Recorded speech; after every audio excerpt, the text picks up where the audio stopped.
Should I bang the? All right. Well, good morning, everyone. This is the Short-Term Rental Task Force meeting, Thursday, October 20th, 2016. And I'd like to call to order the Short-Term Rental Task Force. Jill Hoffman. Present. Ben Brown. Here. Susan Cleveland Knowles. Here. Russ Irwin. Here. And Kate Storr. Here. Thank you. And then myself, I'm Danny Castro, the Community Development Director. And on the agenda is the public items on items not on the agenda. Are there any members of the public who wish to speak for items that are not on this agenda? Seeing no one? Okay. I'm just going to give a brief introduction of the issue. The City Council at a very recent meeting, I think it was a September meeting, the City Council appointed a short-term rental task force. To give some background on this, the City Council about a year and a half ago decided to discuss this issue as it became an emerging issue and actually began with complaints that were generated or had come to the Community Development Department as well as to City Council themselves regarding the short-term rental issue. It's been a phenomenon since and a prevailing issue where when we began the discussion, the City Council asked staff to determine whether short-term rentals were permitted in our residential zoning districts. When staff looked at this, we found that there's a list of permitted uses in the residential zoning districts in which short-term rentals are not listed. And so the determination was made, and that's especially short-term rentals are rental of property, residential property for 30 days or less, or less than 30 days, excuse me. It's not listed. Long-term rental is allowed, so that's more than 30 days. So it was determined that our zoning does not allow it, and as such, we need to continue to regulate this current ordinance. We did so with some code enforcement. It was discovered after hiring a part-time code enforcement officer for about 6 months that it was very difficult to enforce.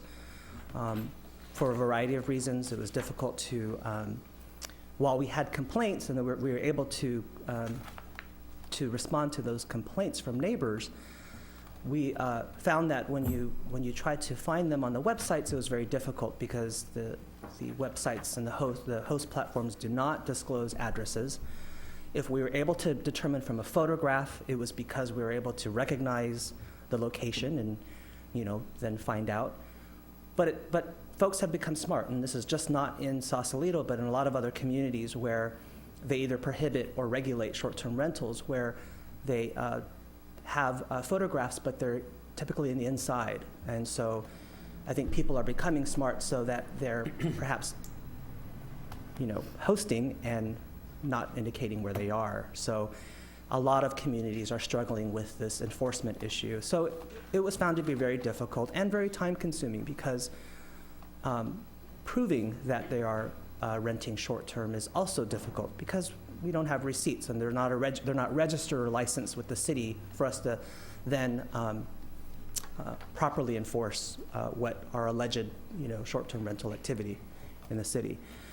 The City Council had decided that we needed to reach a wider audience and really determine whether if this issue was something we were going to either regulate or continue to prohibit.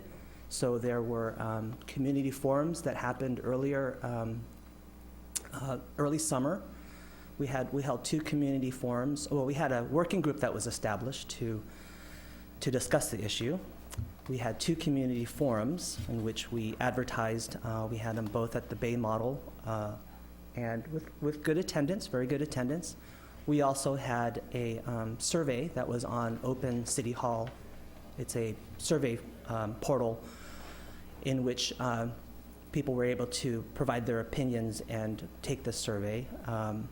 That was presented to the City Council again in the late summer. And the City Council at that time decided that there were a number of issues that we felt we needed to kind of hone in on and discuss and form a task force. And so here we are. We have a task force comprised of you. And there are a number of issues that really just go right into the discussion item and item number 4 on your agenda. And my recommendation at this meeting is just to, as an introduction, is just to, go through each of these items that are the purpose and mission of this task force, determine if there's any other related issues as well. And also, I would also like to, because there are a lot of items on here, is to sort of organize these items and determine what we want to take on today, for example, and what we want to take on in future meetings to look at. The City Council determined that they would like to get either a report back to them in 60 days. And at that time, it would be by the November 29th City Council meeting. So can we get through all these, perhaps? Is it a checkpoint to the City Council on a number of these items? But what we are doing is trying to schedule the November 29th City Council meeting for a report of the task force on this. That's all I have for right now. If you have any questions, or Jill, if you have anything else to add. Yeah, let's, because this is our first meeting and some people may be tuning in, I think we should just go down real quick and give our backgrounds, because we put people on the task force very specifically we wanted different viewpoints on the task force. So, Russ, you want to kick us off? Or do you want to think and you want me to go first? Yeah, why don't you give me some idea how long you want a bio, or you want to? Just a short, like 2 minutes. So I'll kick it off, okay. and then you guys can say whatever you want to. So I'm Jill Hoffman. I'm mayor of Sausalito, and I thought it was a good idea to put together a task force to hone in and specifically look at how we want to move forward, and if we want to move forward with short-term rentals, to give us some parameters for what the ordinance would look like. And so I formed the task force, and we wanted to get stakeholders from each, voices in the community. And so we worked, I think, very well. And thank you so much for you guys for serving on our task force, because I know it's one more thing on your busy agendas. So we have 2 community members, Russ Irwin on my right and Kate Storr on my left, and the chair of our 8 historic landmark board, Ben Brown on my right, and Susan Cleveland Knowles, the chair for our planning commission. So I'm very proud of this task force. I think we have very good people on it and the best we could hope for. So anyway, Russ, if you want to kick us off. Yeah, sure. My name's Russ Irwin. I've lived in Sausalito about 8.5, 9 years. Concerned citizen who've been monitoring this event for a while. Retired from basically lots of different jobs in the technology industry. Spent 5 years sailing, came home and decided to get involved.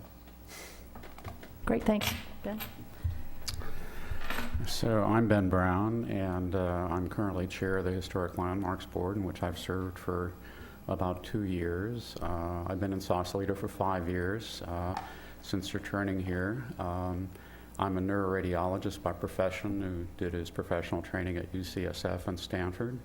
I've been retired from that for about 5 years now, and I was asked to serve on this commission, and I'm happy to do so. Since I have no expertise in this area at all, I have an open mind towards hearing all the different viewpoints and have reviewed the materials which were submitted by Danny so far.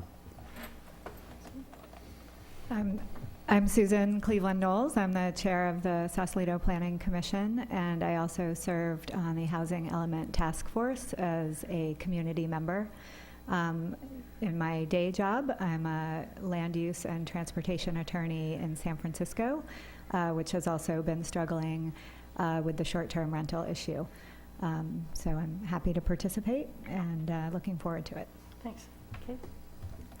Hi, I'm Kate Storr, and I'm a community member here. I'm also a parent of a student at Willow Creek Academy, and I was the co-chair of the Sausalito Host Group, which began a couple years ago, and when we discovered that, in fact, there was a ban against hosting, and many hosts were not aware of that.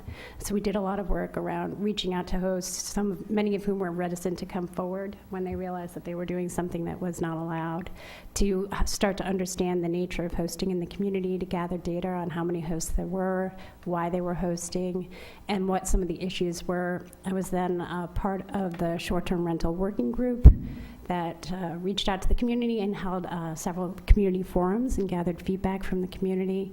So I've been very involved in this issue. I was a host. I'm on the public record about that, and you can hear my story and why I hosted. But I think it was a valuable experience for me. It's been very helpful for many other members of the community. So that's my background, and I'm really happy to be here working on this issue because we have a lot of feedback from residents that the current regulations just don't work for a lot of people. Thanks, Kate. Thank you.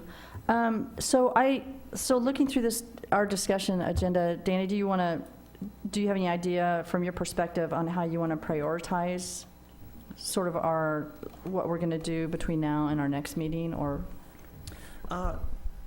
Yes, and I would like to get to that. I want to just remind that we do have a few members of the public, and it's if the task force wishes to do this, is to either receive public comment now ahead of kind of looking at these issues and starting to talk about that, or any time throughout. Would the task force like to? Or my members that serve on other committees. It's our usual Yeah. format to invite public comments Sure. before we enter into consideration of the various issues listed. Yeah, I think that's good. Okay. Okay. Would any And- members of the public wish I to? think Oh, I'm sorry, Oh, Danny. sure. And other members. So I think this is a good list. I would also, at some point, like to discuss sort of the basic framework that we're operating within and the way, at least that and sort of the goals of revisiting this issue and what we're trying to achieve by looking at this more closely. And so, just from my perspective, and we can talk about this later or today, we're talking about semi-commercial use in residential districts. And I think, there's a tension between residential districts are established for housing, and they're established for people. I'll just pause while the street cleaner goes by. Residential districts are established to create living environments within towns, and then there are commercial districts for commerce.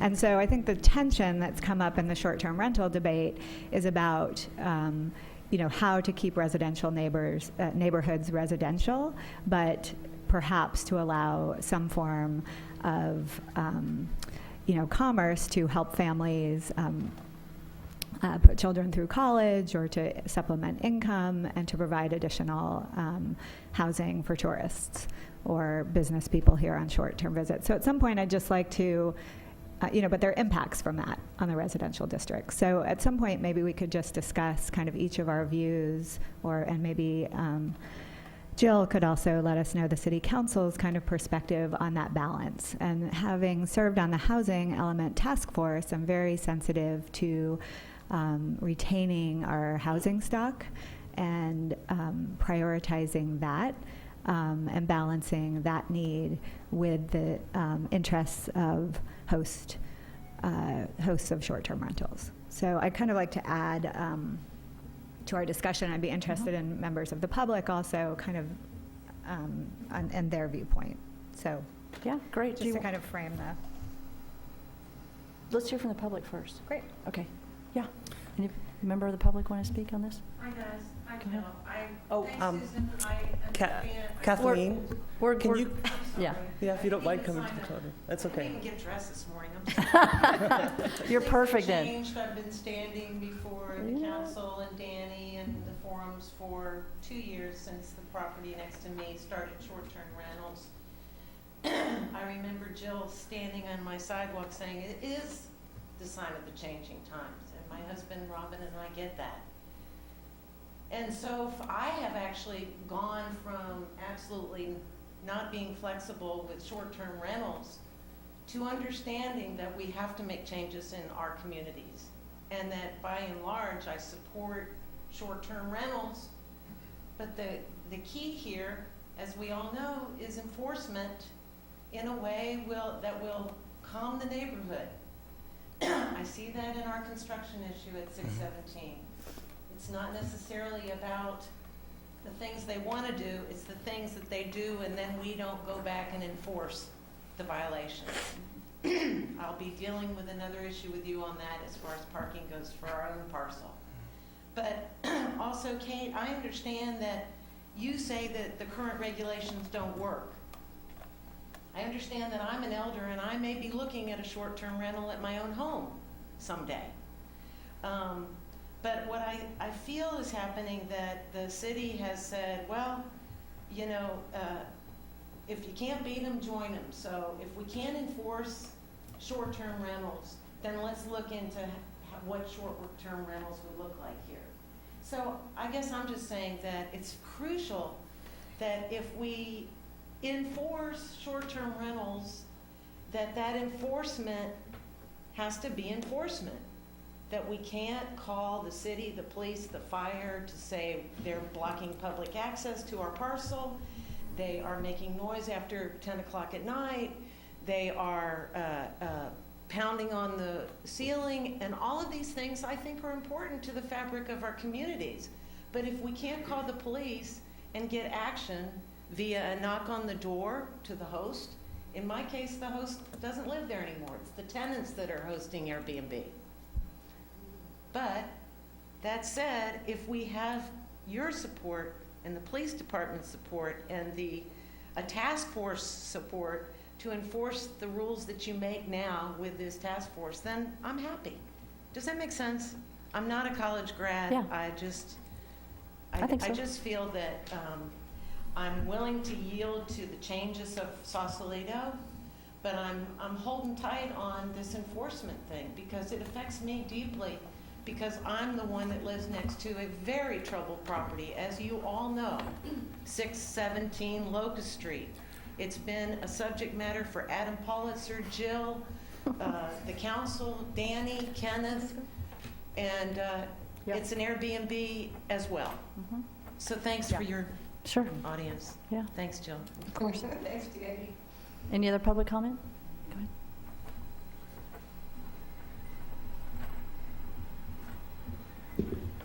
Hi, everyone. Thanks for serving on the task force. My name is Melanie Maharshand. I'm known to many of you. I've spoken on this issue a lot at public forums. I'm a Sausalito resident, a Willow Creek and Tam mom. I also co-lead our host group here. I don't rent here. I rent in 2 other cities where it's legal. In Pacific Grove, I also organize the host group, and I'm on Truckee's Tourism Committee as the STR representative. I agree that what we have now doesn't work, either for those who would like to see short-term rentals happen or for those who would like to see them controlled. I think there's a lot that we can do to structure it more effectively via the code and with enforcement, and then just with general practices. I think land use, zoning, it's very important. I've seen this play out in other cities. There's a lot of smart things that we can learn from other cities that have tested different models of how to incorporate this kind of activity into the residential housing scape. In my day job, I work in health insurance technology. It just so happens that I had a chance to work more and more closely with the League of California Cities, a lot more over the last year whenever I'm at one of their conferences. I also go to the STR sessions, and I regularly check on their materials. They work with a lot of the consultants in this space, like Host Compliance, for instance, who we're working with in Truckee, as well as Muni Services. It's amazing to me how much their perspective in the way that they're guiding cities has matured in the last year and a half or so. So thank you so much for your service here, and I'm looking forward to the discussion as well as to participate and be a resource as I can. Could I ask a question? Sure. Could I ask you a question? This is a little more informal than the normal city council, Yeah. whatever, so. So I was just wondering, and all your looking at other cities' models, do you have a model or two that you feel would be worth the task force looking at, that's something that might work for Sausalito?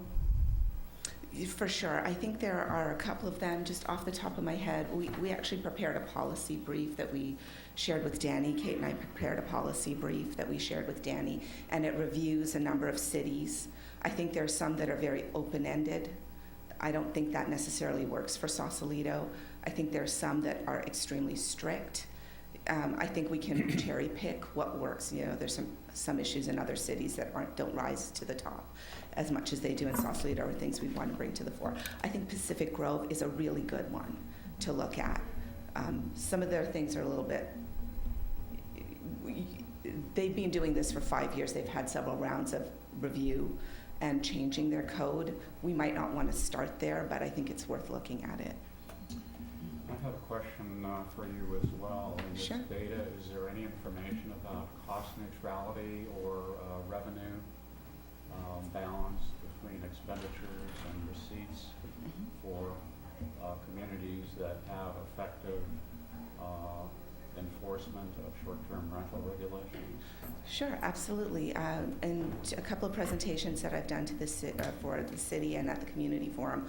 I was our speaker at the community forum. I presented Truckee's 5-year path of TOT that segments their transient occupancy tax revenue from hotels, from professional vacation property management managers, and independent homeowners like those on Airbnb and VRBO. And it shows, so Truckee is earning over $2 million in transient occupancy taxes. They were doing no enforcement until earlier this year, and they're now working with host compliance to do enforcement. Pacific Grove, which has been legal for about 5 years, they are now earning close to $1 million in TOT. They have very strict regulations. They really, at this point, are not having too many issues in the community. One more question. Do you have any data on legal challenges from entities like Airbnb to communities attempting to enforce regulations? Sure, I think you've seen a lot of this in the headlines. I'd be happy to provide some links if you'd like. I'll share my contact information. I think what you're seeing on the Airbnb side, I would just note it on 2 levels. One is that Airbnb is very active at the large city level. So the New Yorks, the San Franciscos, the LAs, the Chicagos, the Barcelonas, they really are not looking at that level of what's happening in the small cities. Where they have taken action against smaller cities, for instance, some Southern California cities, it's where where the city has tried to regulate Airbnb to try to get them to provide data. Airbnb has not taken action on behalf of hosts. So this is really still a very grassroots effort at the small city level between hosts and community organizers like us. I think the regulatory risk, we can talk about it, it's my opinion, is not great for a city like this unless you try to legislate that Airbnb provide data. That's where they protect their risk and their interests most. Thank you. But I'm going to speak to this later, but we could require that the host provide that as part of our permitting process, correct? Yeah, I think I mean, there's nothing to so. prohibit us from doing that. I think so, and As a condition. in both cities where I submit TOT, there's a form where you fill out, and it's an affidavit, you sign it, it's a legal document where you fill out what your room rental, how many nights you've rented, what your room rates are. There's a variety of data that you can collect, and it helps the city kind of quantify things. Then you come in. Previously, we really didn't have a compliance model. Honestly, that like what host compliance provides, where they scrape the data. It's not 100%. It's flawed because they can't see beyond the calendar. They can't distinguish what's booked on a calendar. But it does give you a baseline for understanding the level of activity. There are some interesting surprises when you start to unpack that data, like we're doing in Truckee right now. Okay. But I think you're right that there are ways that you can ask hosts to self-report data. Okay. One last question. Do you have data on the magnitude of penalty fees assessed by other communities for violations of regulations for short-term rentals? There is a spreadsheet. It's about a year old now, and that does change, that we have that shows which cities have, the types of regulations that they have in place and the kinds of fines that they have in place as well. So I think that could be made available for sure. Thank you. Okay. Any other public comment? Thank you. Go ahead. Yes, sir. I didn't have I mean, you could state your name. You don't have, I mean, it's okay. I'm Bobby, and Okay. I'm sorry I was late. I had a Well, that'll be noted on your permanent record, but go ahead. I had a little bit of an incident earlier, but I did try to get here at 8:30. I just wanted to see like what I missed and what's going on. I am a resident here in Sausalito, and I think Mark, right, or Mr. Castro, I did email you. So I just wanted. This is Danny Castro, our community sorry, delegate. sorry. This is I Bobby. knew it was Dee. Anyways, I just wanted to update what was going on while I was not here at 8:30 in the morning. Okay, I apologize that I'm late. Sure. And so I wanted to know Sure. what I Do- missed. do we have another agenda for Bobby? Yeah, it's right there, Right there? on the table. Talk mostly Yeah. about anything. We want to hear your Oh, story. Yeah. okay. Well, It's okay. so- And this is being recorded, so you can go back later and listen to it. oh, gosh. It's awesome. Oh my gosh, all right. Well, so I just wanted to, it's not really a comment, but I just wanted to like get information on what's legal or illegal about short-term renting and like what are the rules, what are the fines, what are the protocols in Sausalito, because I'm not really sure what, if it's legal or illegal to do any of this stuff. So, perfect, you're in the right place. Okay, Because great. that's what we're working on right now. Yeah, 'cause I'm not That's what the clear- task force is doing. Yeah, go ahead, Ken. Yeah, I'm not Yeah, go ahead. clear on what is, Bobby, it's actually a great question. okay. Thanks. It's a great question, and in fact, there is information available on that. There have been a number of city council meetings that have discussed this, and Danny Castro has helpfully prepared kind of a summary at some of those council meetings of the current stance of the city. The current stance of the city, though, so you're aware, is that short-term occupancy in a residential district is not permitted. And there are two ordinances that cover this. One is an ordinance that talks about short-term occupancy as it relates to basically the tourism industry. And the other is our permitted uses in residential areas. And so currently, if there is a short-term occupancy, you need to remit transit occupancy tax. However, short-term occupancy is not listed as a permitted use in residential areas. And so therefore, in accordance with the way most cities interpret that kind of an ordinance, it's not permitted. So to be clear, right now we have a ban on short-term rentals in residential areas. And what we're discussing here today is a number of the issues that have arisen because of that, but also maybe discussing whether or not we should consider changing the ordinance so that it's clear potentially to folks. Okay.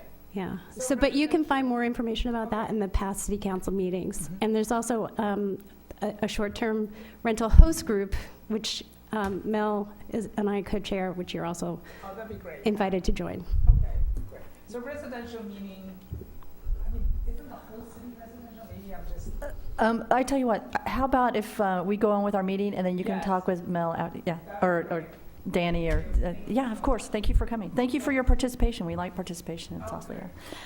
Okay, so this, I'll kick off, I'll just kick off kind of our discussion, kind of where I think we might go, but, that's why we have a task force, so we can talk about it. So my feeling is that we have a problem in Sausalito right now, in that we have people renting short-term for some neighborhoods. It's working. Yes, sir, you have some. Oh, sure, go ahead. I'm sorry. I thought we were done with, I didn't realize. Sir, would you like to speak? Go ahead. I would. Please. Thank you.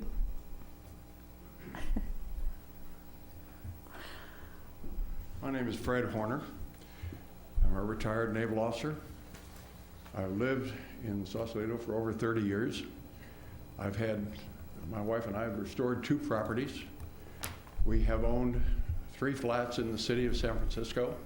I'm bringing this up because we've got a lot of experience in this. We've dealt with a lot of people. We always have a tenant in our house. This is always worthwhile. We've dealt with people. This is a people issue. We are violently against Airbnb, the short-term use of property,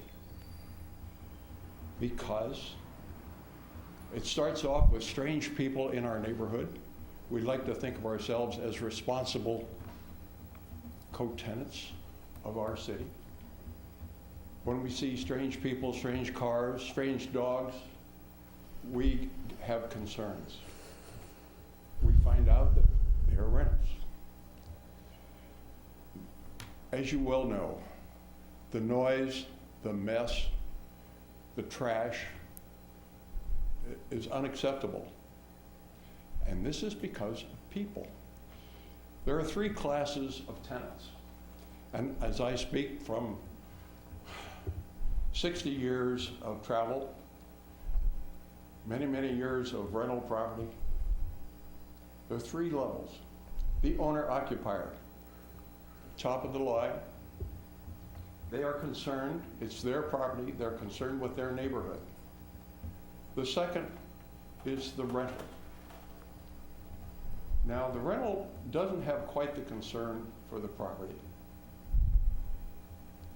But they are concerned and have some responsibility in that when they move, the future landlord can contact the past landlord. There is a trail. With Airbnb, there is none. There's no accountability. They don't act like there's any accountability. There isn't any. And therefore, that's the way they are going to operate. That has to be faced. I'm all for people getting more money. Maybe they shouldn't, if they need Airbnb, they shouldn't live in Sausalito. That's supposed to be a joke. I appreciate that side of it, but I would like you to appreciate that that level of tenancy in our town is borderline unacceptable. I want to end with, I appreciate your coming. I'm sorry that fewer people haven't shown up for this because this is very important. And I really like this. As you know, my wife and I have contacted many times on this issue. We have 2 of them very active on our street, and it's a short street. We'd like you to take action. I think, again, based on my expanded experience, the action has to be financial, and it has to be substantial. Thank you very much. I have one question Thank for you, you. sir. Sir? Mr. Warner? I'm sorry? Hi. You said you had a tenant in your home now? Yes. Is that a long-term tenant you Yes. rent? Yeah. Yearly lease. And you've been doing that for quite a while? The whole unit is legal. Everything we do, quote, has been legal. And that's helps supplement your income? Of course. Right. Thank you. So I gather from your comments, and correct me if I'm wrong, that your line on the sand is for Airbnb rentals because of lack of accountability as opposed to owner-occupied units or renters who lease their property. Is that correct? I think you stated it correctly, yes. Okay, thank you. I actually have a question for Mr. Warner. Mr. Warner, you talked about your concern is strange people coming into the neighborhood, people you don't know. Yeah. Could you be a little bit more specific about why that's a concern for you and what you fear might happen? Well, I like to think of myself as a good neighbor. If I see a blown out window during a storm and I know the people that own the house aren't there, I'll call Manuel and who will come and fix it.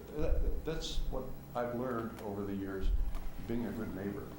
When I see a strange car, strange people entering a house that I know who the owners are, that concerns me. Wouldn't you? And may I just say, as long as this is such Kathleen, an open If you could, discussion. can you please come to the mic because we're recording this? Well, Thanks. I just want to say I thank you for your wisdom and your residency. And I too have lived in Sausalito for 30 years, and I too am the person to call the neighbor if the dog is out or somebody's locked out, or to move our car actually if it makes sense for somebody bringing in furniture, etc. We're great neighbors. But there is this fabric that changes so outrageously when you have in and out short-term rentals. I don't have a problem with long-term. We've had 6-month people being here, I'm sorry, but we've had people stay next to our property for 6 months. We've met Europeans. We've had a great time, but it's the constant in and out like a hotel that truly, I don't believe, is fair to the community. Thank you. I have to go, but Thank you. I appreciate your comments. Thank you all for Thank you. being here. I gotta Thanks. go to work. That's okay, go to work. See ya. Go earn your money. Okay. Any other? No? Okay. All right, now I think we're ready to move on to sort of our Thank you council. very much for Yeah, your of course. time. Yeah. Good luck. Thank you for coming. It's not easy. Well, that's why we get paid the big salaries, is on the commissions that we sit on. Okay, but we are gonna look at this issue, and we are gonna come up with some sort of proposal that I hope helps each community a little bit and getting where we want to go. So, to me, there's sort of there's two big issues, and then there's subparts, I think, of those issues. The first issue I think that we need to look at and how we break down our time going forward is enforcement. I mean, that's whether, regardless of whether we change the ordinance with regard to short-term rentals, that has to be the piece of puzzle that we haven't got fixed. So that's something I'd like the task force to look at with recommendations on the ordinance. And we may need to have the chief come in and talk, the police chief to come in and talk to us about what would work for them, what make sense for them. Because I do think that we're probably going to increase the fine, and as Mr. Warner said, it needs to be a substantial fine to get someone's attention. I think the big problem with Kathleen Street is that we haven't effectively enforced our code. If we were effectively enforcing our code, then she wouldn't be here today. So that is just a general concern, regardless of what we do with the other parts of the ordinance. I think, and then, everything that people said here today, I agree with everything. So I think we need to look at how we go forward with the least impact on the communities, with the greatest amount of reporting and greatest amount of transparency with how we manage. If we do decide some sort of modification to our ordinance, how we do manage that as a city and the reporting of that. So I think, and I'm optimistic that we're such a small town and everybody's pretty well engaged, and we're pretty able to figure out how, interface between different computing programs. And if we have people renting on platforms, that information should be readily available and transparent to the city. So I think that has to be part of where we're going forward if we think we're going to end in that realm. And then sort of the subgroups are, do we want to have some sort of division between types of hosts? So do we want to acknowledge that we don't particularly care if someone wants to host a bedroom in their house? I mean, that could be a carve-out where that's not something we particularly need or think or want, that we want to regulate, but I may be wrong on that. But so, that's kind of a division of a type of host that I don't know if we want to address or not, and that's what I want to talk to get everybody's input about. And as Chair Brown said, the costs and the tax. So the cost of regulating and the tax that would cover that. I'm very happy that now there's an online platform that will help you regulate and see who's renting in your area. I mean, that's fantastic. So that saves us whatever it was we were paying our enforcement officer. That's just a printout. We print that out and we look at who's permitted, and if that doesn't match, then someone's in trouble. If someone's renting, and if we can see someone's renting on the platform and they don't have a permit in town, then they're going to get a call from us, and they better get permitted or they better stop. Mayor Hoffman, are you talking about host compliance or? Yeah. No, okay. Yeah, sorry. Host compliance, the thing. So that's. So Jill, okay. you're assuming that the host compliance is sort of 100% accurate, comprehensive reporting. I don't think anything is 100% accurate, but I think it gets us a lot closer than even what we have right now with our compliance guy. I mean, Sure, we have nothing now. Well, we do have right. I mean, he's struggled, right? So, but I think, and these are just, ideas that I have that I'd like to see incorporated, which is, if we do have an ordinance, the people that are doing the rentals, and they're permitted, part of that is that they have to provide us monthly reports directly from the platform. So in other words, we're not requiring Airbnb to submit those, but as part of your permit, you have to submit those voluntarily to Sausalito. And that we have, that we have the ability to compare those. And so, and then any ideas that we come up with or any recommendations that we have for a program, I would suggest that we do it as a pilot program with a sundown provision in 1 year. And so that we have the ability, as some other communities have decided, that it's just not working. And if it's just not working, then that's it, it's just not working. And we just have to wait until the management abilities for this type of thing catch up with what people want to do in town. And then we revisit it in 2 or 3 years if everybody else, if the whole controversy with the Airbnb and other platforms have calmed down and they've come up with a system that works. But that's what I'm interested in is coming up with a system that works for everybody. So anyway. So, Jill, do you think that, that we can accomplish all of this in the next 6 weeks? No, Plus have Thanksgiving? No.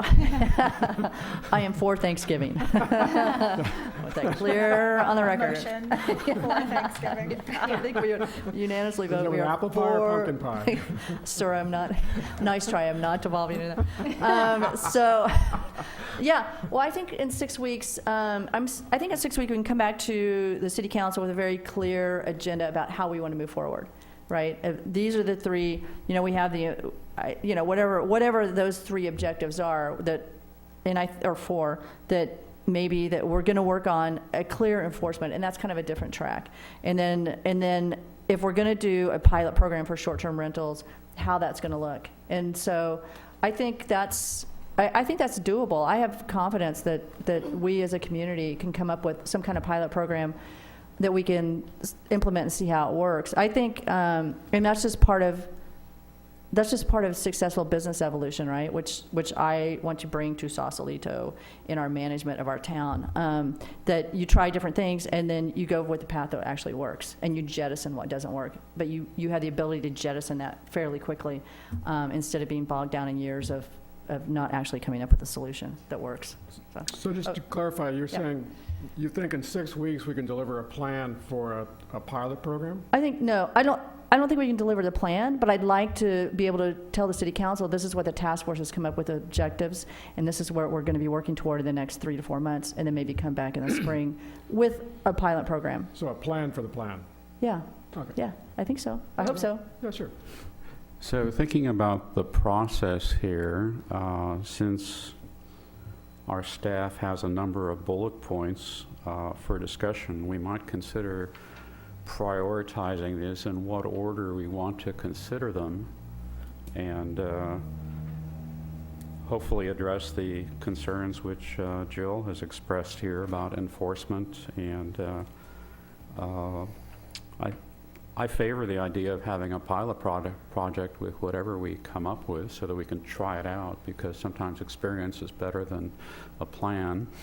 And I think also it would be useful to have data, and perhaps staff could provide this to us based upon the experience of other communities, so that we have some background data for what's been successful elsewhere. Otherwise, I think we'd be shooting in the dark.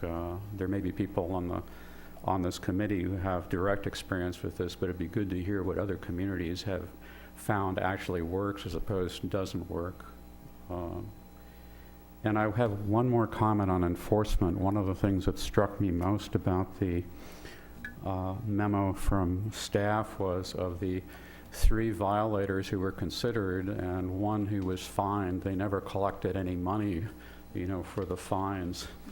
So if that small sample has any statistical validity, it's not very favorable in terms of what we have available for actually collecting what is owed to us. And obviously that would have to be looked at subsequently, because it's one thing to issue a fine and it's quite another to collect the money for it.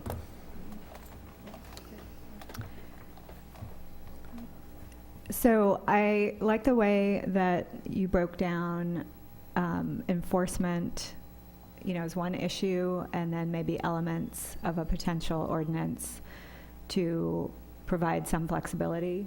I think those are two completely they're not separate discussions, but they're two different types of discussions. So I would be in favor of having one meeting devoted to enforcement, both of if we keep the existing ordinance or if there's some liberalization of the rules, how those would be enforced. And then having other discussions about if we are to change the ordinance to permit in some way short-term rentals, what we would be hoping to achieve by that, and the most important principles of that. And for me, the most important principle of any liberalization would be to retain the city's housing stock in the residential areas. And there are a number of different ways to do that, including registering all owners, only allowing owner occupants to rent, and limiting the amount of time per year that someone can rent to some amount, or things like that. I mean, I'm open to hearing more ideas, but some fundamental thing. I also, I guess I would be inclined to like the idea of a pilot program, and I think that it might be prudent, given the concern and some fears that are articulated, if the pilot is on the stricter side, less permissive of short-term rentals, with the concept that, if you can show some modest success with short-term rentals, that some of the fears of the community could be allayed, and then with the idea that in a year, perhaps, the regulations could be changed to be more permissive. So to start, I guess I would be, if we are even going to move to a recommendation of allowing some short-term rentals in the ordinance, that we think about starting in a more confined approach, with the possibility of in a year expanding it based on demonstrated success in enforcement and kind of some of the issues that arise, either perceived or real, in the neighborhoods. But I like the idea of talking about how to enforce our current program. It sounds like that's not at the moment really happening. And then also having a separate discussion about if we are to move forward with an ordinance to allow some type of short-term rental, what are the elements of that we'd like to see? And I love the idea of looking at models of other cities. I feel like so many people have faced this that we should not start from scratch. I would agree with that approach, although I think we have to be ready for results of a pilot program to be either positive or negative. Positive in the sense of it worked, we can do more of it. Negative in the sense it failed, and we ought to, give up on this approach and try something totally different. We don't know until we do the pilot program which is going to be the result. I'd like to I'd like to suggest make back up a little two bit. comments on the plan for the plan, which I agree with. I think we should do a plan for the plan. And I like the idea of separating a discussion on enforcement with separating a discussion on a pilot program. However, I will tell you that from the feedback that we got from the community, the idea of writing clearer regulations that may help us identify who's renting in the community is not entirely separate from enforcement. And the reason for that is because one of the things that Danny mentioned is it was incredibly difficult to enforce the current ordinance because so many people rented underground and were not upfront with their neighbors. That caused a lot of toxic relationships between neighbors and continues to. In addition, what we were seeing is that new people would come online. They weren't aware of what the rules were because as it stands now, the ordinance is very unclear. So it continued to be a problem even after the city tried to communicate that it was illegal. So I think that maybe during the enforcement discussion, I think we should include a discussion of whether actually allowing and regulating, even if we do it in an incredibly limited way, would help us enforce. and that many cities have had some success with that and have found the complaints go down.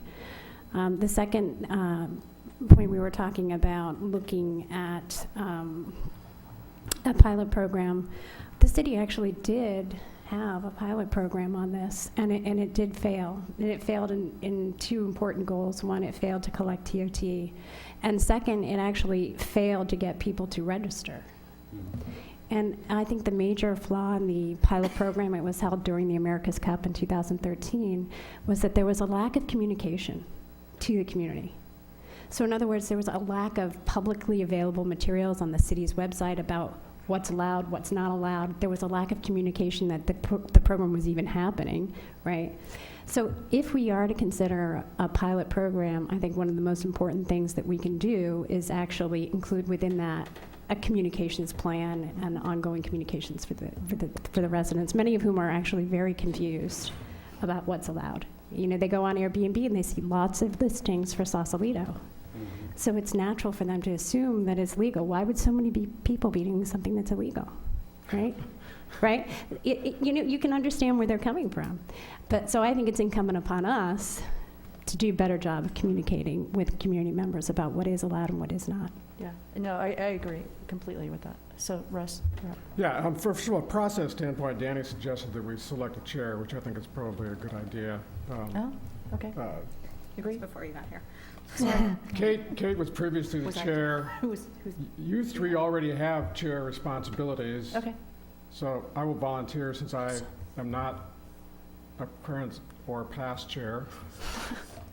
So my calendar might be slightly more open. than Second. yours. All in favor? Aye. Aye. Congratulations, sir. Wow, Russ, you got that job. Congratulations. Yeah. My condolences. Yeah. So I'll tell you where to deposit the checks. And then, so the second might be to identify what could actually be done in terms of a hard recommendation for the council by the 29th. Some of these things you could do pretty quick. Some of these things are going to take a while.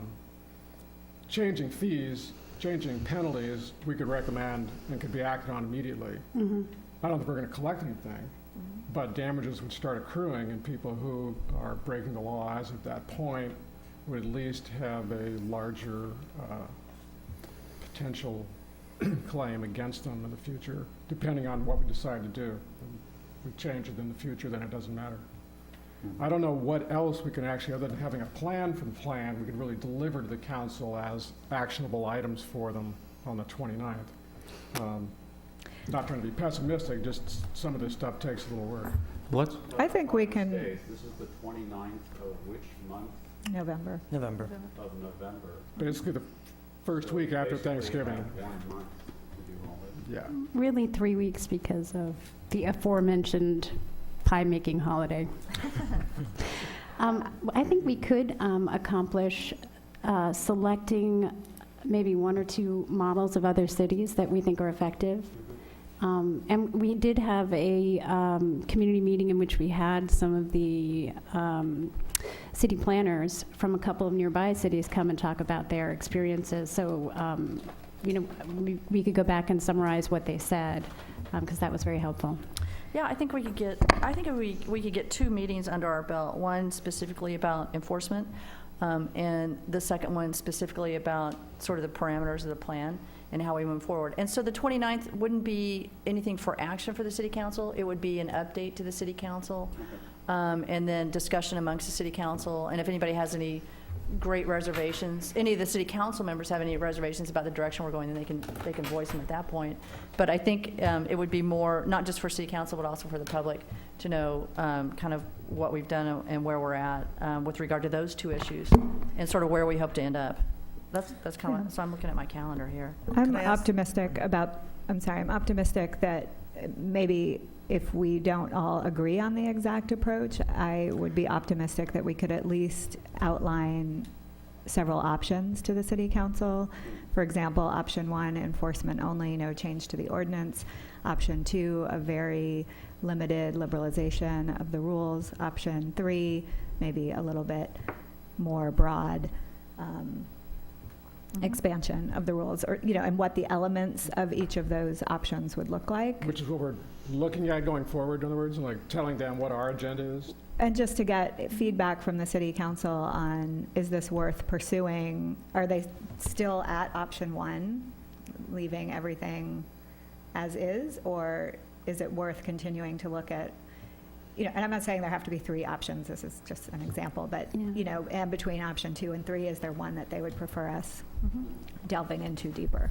Something like that. Hey, can I ask a question about Sure. that? As I understood it, from where the city council left it last time, option 1, status quo, is no longer an option, because at a minimum, they would like us to at least change the ordinance to ensure that there are higher fines and that we can actually enforce the existing ordinance, which is incredibly difficult.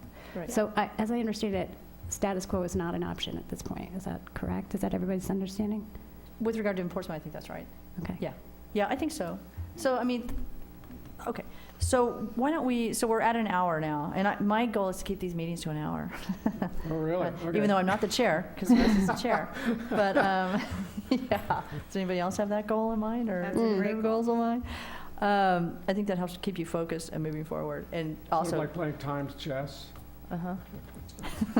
May I make one suggestion? Sure. Let's set a goal for when the data can be provided to all of us, preferably by email or something like that, about positive experiences in enforcement or regulations by other communities, so we could have it before our next meeting and could review it at home. And if you could work with staff and get that material to us, at least we'd be prepared for the next meeting by having looked at what the experiences were in other communities that actually had some success in this area. So let's think about, so our next meeting, the focus might be the different communities. Models. What's- Models? Models, you said. Model, yeah. So our next meeting might be about models, and we'll specifically look at successes that how we define successes in other communities and how we might want to implement those in our program. And then the next meeting after that might be enforcement, where we could look at, and again, other models, because they do overlap, models at work, but also, Danny, maybe a report from our current code enforcement guy, or whatever, however you want to do that, to give us that information, what worked and what didn't work from his perspective, and also from the police chief. Just to be clear, that code enforcement officer is no longer, Oh, then that's going to be a With us, 'cause report by it was- you, or, so it'll be a report by me, and okay. I know Great. exactly what to report Yeah, on. so then we focus on that, and that's part of that, I think, is a legal assessment as well of what options we have for collecting fines, right? Because right now, it's no good, as Ben said, it's no good if you have a fine, but you have no method to collect or impose that on the homeowner. It might be in the form of some sort of lien against the property. It may be an executed lien, so that, when they may not have to pay it now, but they're going to have to if they want to sell the property or refinance. And that gets people's attention a little bit better.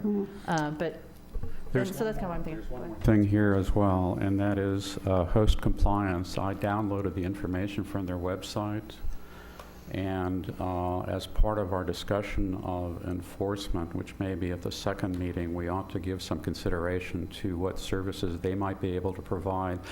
And the reason that I think that that's important is, rather than hiring somebody who's a newbie in the field, there may be some benefit in terms of hiring an organization which has a great deal of experience in terms of the various elements of this. $4,500 may turn out to be small potatoes if one can recover it in terms of costs, if they are effective in doing so. So at least at one of our meetings, perhaps the second one, we could include this bullet point about evaluating what services host compliance has available and whether it's something we ought to consider employing rather than trying to hire staff to do this sort of thing. Yeah. Can If I I may- add something to the agenda for the second meeting on enforcement? One of the things that became clear to us in collecting data on who is currently hosting is that there are at least 3 different types of hosts in Sausalito. They're about on and off, between 80 and 100 hosts, on and off. But only about 20 of those hosts are what we would call active hosts, who are hosting regularly.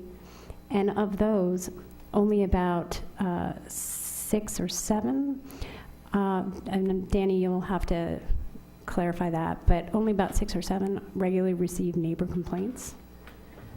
So I think it's important that we take a look at the hosts who are just renting while they're on vacation differently from maybe the hosts who are more active or the hosts who may be causing the majority of the neighbor complaints. And I understand, Danny, maybe you can give us data that the complaints are really arising from just a few properties. Kate, since we don't know who the hosts are, how can we assert how many there are and how many are active?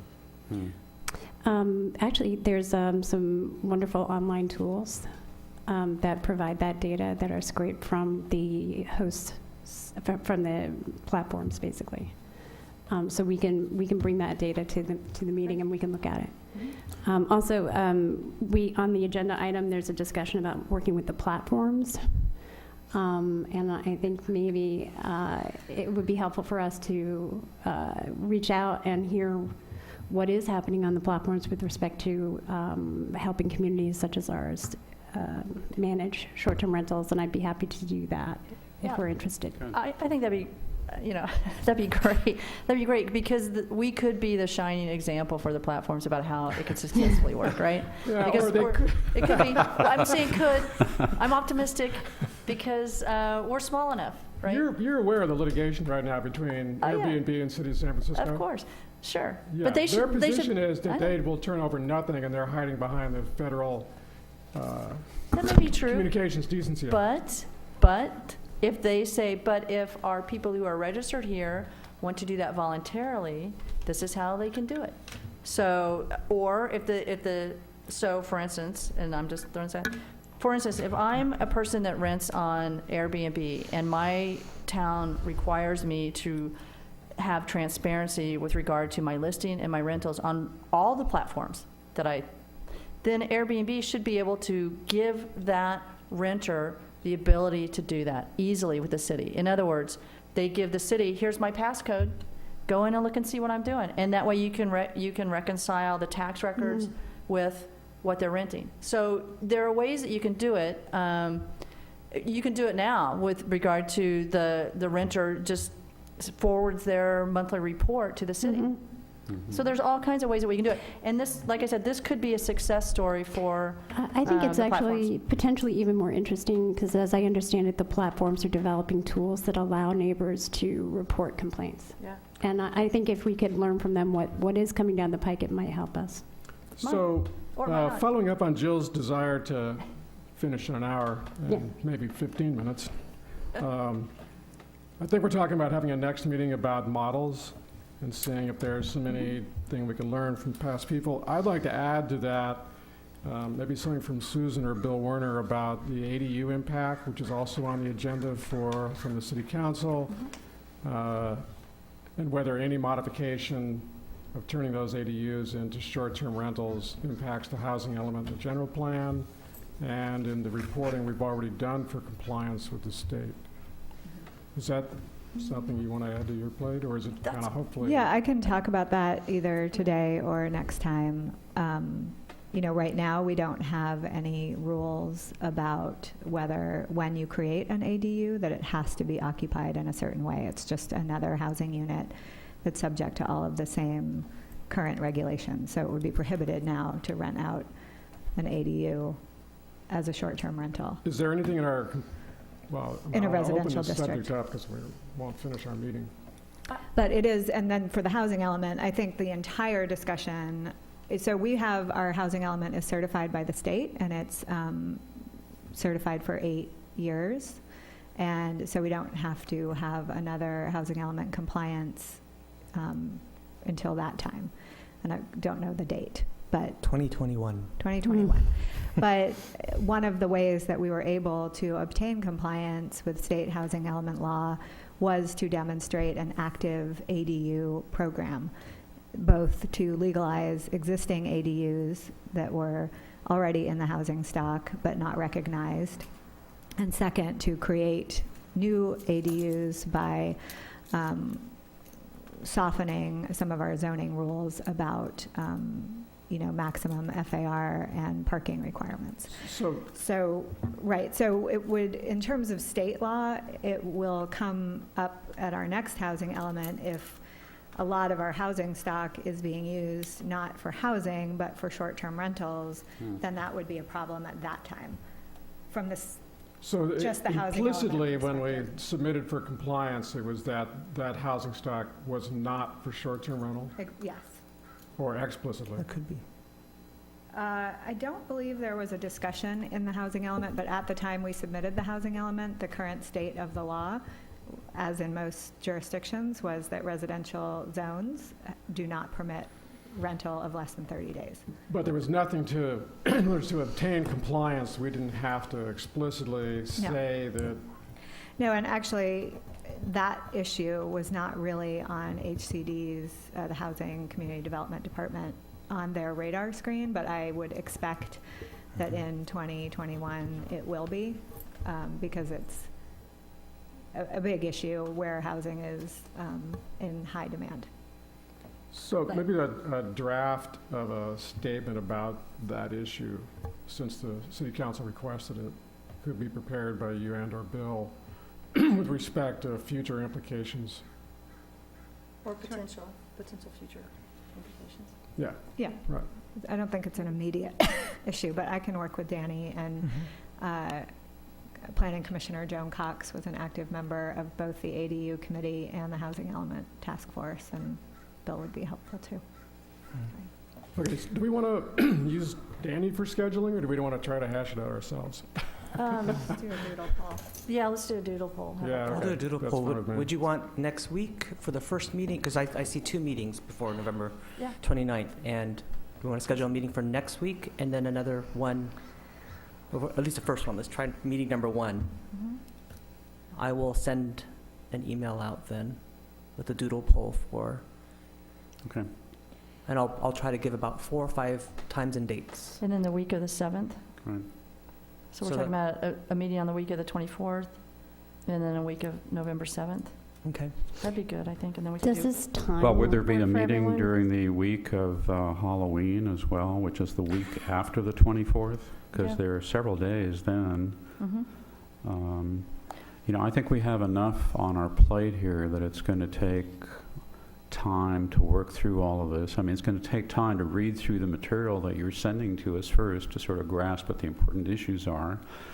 And then, even if we have meetings which are limited to an hour and 15 minutes or something like that, there's a fair bit of work that we need to do. So I prefer to have a weekly meeting scheduled, so maybe we could send out a doodle poll, not just for next week, but for the Mhm. following week and the Mhm. week thereafter. Yeah, I'd and- prefer to schedule all the meetings at Yeah, once. that would make it easier Yeah. for all of Agreed. us. Three. So, one a week for the next 4 weeks? Yeah, Yeah. I think let's do that. Can And does can this ask- time, What? I could probably fit in, I don't have to be at all the meetings, but I could probably fit in 3 in the next 4 weeks. Okay. 4 in the next 4 weeks is That's going to be, And I would just like to say, that the kind of information that you want for each meeting and the time to review that information prior to a meeting requires a lot of work in between. Yes. yeah. And so just understand that, like what I see for the next meeting, you're looking at, reviewing the models of some The models. Mhm. successes and perhaps some Yes. downfalls of some of these other cities' models. And with that comes, preparing a lot of data. We had those presentations from the other city planners from other Right. cities at one of the public It may be meetings. simple enough as to provide the ordinance that you have, but some of the anecdotal data of how it's working would require us to kind of revisit some of the, either contacting these individuals that represent these cities or agencies. Do we have their slide decks, or were those presentations videoed? They're all videoed. Right now, there's a short-term rental page where the second forum was available, so I would, On video? on video, yeah, And the online. slide decks from those planners? I'm sorry, what are the slide decks? Well, the PowerPoint. presentations that they made? Yeah, that's all on video. So, but the Oh. slide decks, no, we didn't collect those. Those Yeah. were, 2 of them were just done verbally. They didn't have accompanying slides. I would like to suggest that for these submissions from staff, that there be a 1-page executive summary on the front of it, because sometimes a long document, you can lose the leaves from the branches from the trees. And I think, for instance, if there are successful models, here are the 3 cities, here's what they found, here's what worked, here's how much they collected. And I think Kate, you guys have a lot of that information, and you could help, yeah. you and Melanie could assist Danny and We putting it can together. certainly assist Danny. We did Yeah. collect a lot of the information, and we did submit it at various meetings over the last year Yeah. as part of the public record. So I think it's just gathering it up and organizing it is what I'm hearing. If I could But just make may a I comment just about successful. Ask a question. If I just make a comment about Mhm. the idea of successful ordinances, this is such an emerging issue that a lot of cities are still grappling with how they manage it. I would tell you now, in my conversations with many of my peers throughout, that no one city would say that it's successful other than they're continuing to manage it. Perhaps there's dialogue that their ordinances are working, but there still is a question about how best to manage enforcement. Some cities have varying degrees because, for example, you take a city in Sausalito and you take a city in the East Bay that's not adjacent to the water, or perhaps there's not a destination, they'll say that they have a successful ordinance, but the demand is not high in those cities. For example, Petaluma we had, they Yeah. it's great to visit, but they have a program and they permit them, but it's not really an issue there. You have a city in Sausalito where it's a prevalent issue here. Right. So it's hard to make those comparisons, but we're happy to give these ordinances and detail them as you kind of give a summary of those. So But Danny, just be aware that those are not comparators. It's not cut and dry. Danny, that was actually going to be the point I made. I was wondering if it'd be possible, because there have been 2 pieces of missing data that I think would really help this group. The one piece is, although we do have data on the complaints in Sausalito, we don't have data on whether they relate to distinct properties, like so how many complaints per property. And that would be really helpful, because in understanding a problem, it's just really helpful to understand the nature of the problem, whether it's concentrated in a few properties or it's disparate, how often we receive the complaints. And we don't have a full data set on that, and I'm wondering if we could work on that. And my second point is that one of the biggest issue here is obviously enforcement. It's obviously some of the really egregious impacts it's having on a number of our community members.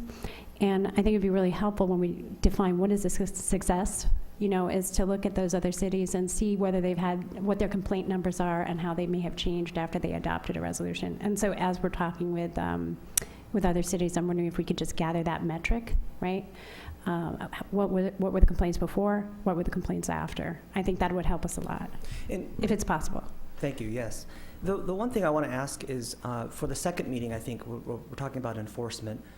Does the task force, or is it isn't the first meeting on models and the second meeting on enforcement? Oh, sorry, I thought you meant Yeah. this is the first meeting. And just to plan ahead, would the task force like a representative from Host Compliance to come and present maybe a quick introduction to what they provide?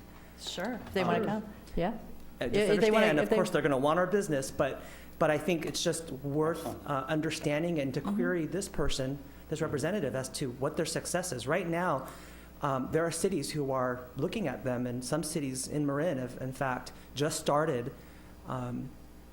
with contract with Host Compliance. And I'm very curious as to, I myself will do some research as to how San Rafael is faring right now, because they now have contracted with Host Compliance. Personally, I would So- really like to hear a presentation by them. So let me try to do that, because while I'm polling you for dates, I need to make sure they're available, because they're a hot item right now. Sure. So, okay. Yeah, and then, so our goal is to meet, well, let's say 2 to 3 times, assuming that we can get 2 to 3 dates. Does this time work for everybody, generally? I mean, I know we're going to do a doodle It's very poll, but- difficult for me. You're supposed to be at work in the morning, so it's very difficult for me to come in the morning. If we continue to meet in the morning, if we can keep it to an hour or start earlier, I would appreciate it. Start at 8. It's a very difficult time for me. My colleagues are on the East Coast, and I am now 2 hours late for filing a story. So I would prefer to meet in the evenings if that's You possible. prefer evening? Evening. I would, yeah. My time is very flexible, but I think for the people in this group who have work obligations, perhaps meeting after hours might work better. Okay. All right, let's just send the poll out then. Just send Poll. out the doodle poll and we'll see what we have. So, right. shoot for afternoon, evenings, perhaps, late afternoon, or early evening? Okay. Yeah, You late said after, evening, I think, Susan. late afternoon or evening, late afternoon meaning 5. Yeah. I mean, if we meet, now, I'm happy to come earlier, I'm happy to start at 8, but it's just very difficult for me to get to work at 11 o'clock. Yeah. No traffic. Eight It's true. in the morning is typically the best time for me because I don't already have anything scheduled. Oh, no. Everything else is packed. But you know what? Whatever works with everybody else. And if I don't have something planned already for that date, then we can do it. I'm pretty flexible. So, okay. Anything works for me. Okay. Thank you. Okay, thank you. Thanks. Christine.